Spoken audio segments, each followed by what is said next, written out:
now that I've got a proper camera, I wanted to actually show what I've been talking about with stripping this car.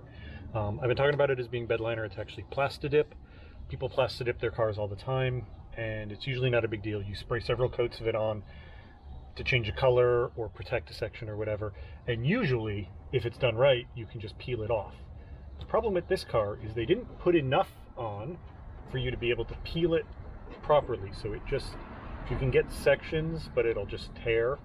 I mean, no matter how careful, I'm not doing this as careful as I could, but no matter how careful you are, it doesn't go for very long. And I don't know how long it's been on here, but it's been on here for years. So especially the vertical surfaces are very sun damaged. So this is one of the better panels for it, but even here, as you can see, you're constantly fighting it, and it tears very easily because it's not really thick enough and it is very old. So what I've been having to do in order to strip it is one of these caramel wheels on a drill, and basically this is going to be a bit loud.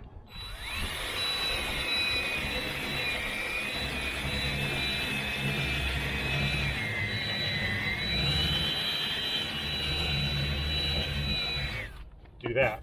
I'm not sure how well this is showing up, but you know, whatever. Basically, the better the plastidip is, the thicker it is, the better condition it's in, the easier it comes off with that. So this panel's not too bad. This I will be able to do fairly quickly. But the higher up panels that have gotten more sun damage are also seem to be the ones that didn't get as much plastidip on them. So this comes off in the tiniest little flakes. It takes forever to get any progress done. So that's what's taking so long.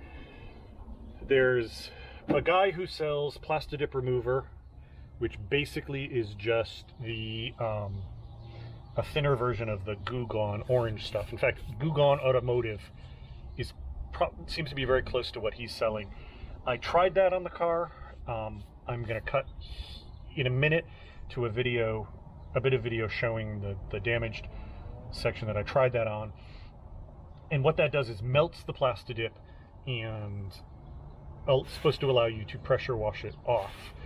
But as soon as I cut, you'll see where that caused problems with the condition that the plastidip is on this particular car. So this is the area on the roof that I tried using the Goo Gone Automotive on. Sprayed it on, waited 5-10 minutes, sprayed a second coat on, and it got very gummy.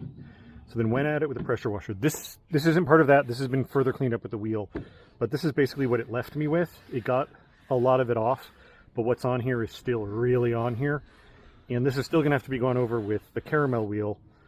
The reason that I'm having so much trouble with this car is, like I said, it's been on here for years. It's a very thin coat, and the underlying paint on this car is not in good shape. So it's got a lot of tooth to grab onto the plastidip. So it's basically the worst of all three worlds. Like you can see, as far as like thinness and damage, you literally can see the white of the white paint through the plastidip here on the roof because it's so thin and so sun damaged. And over here you can see tiny bits of rust through the paint where the paint's damaged, and then the plastidip has peeled off the damaged spots on the roof.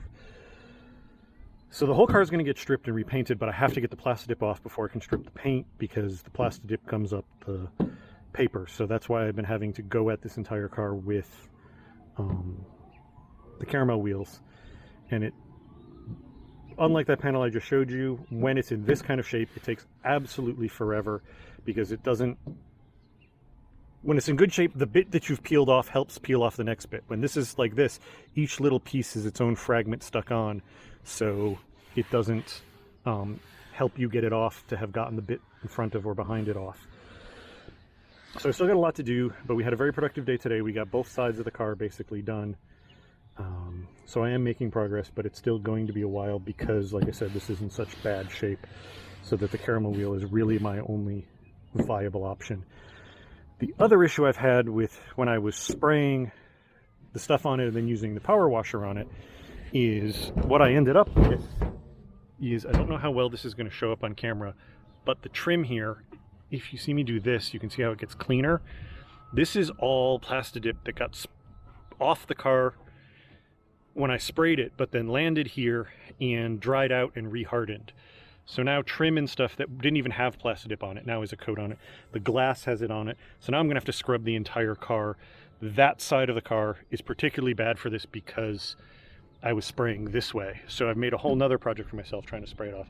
So that's the thing, if you're taking plastidip off with the Goo Gone and a pressure washer, you have to be aware you have to do the entire car at once before any of it had a chance to dry, or you're just going to end up creating more work for yourself on the areas that you haven't done it. So that's basically where I am. Nothing unfortunately funny, particularly in this video, but I just wanted to let people know where I am and what I'm doing and let you see what kind of a huge process this is. All right, thanks for watching. Bye.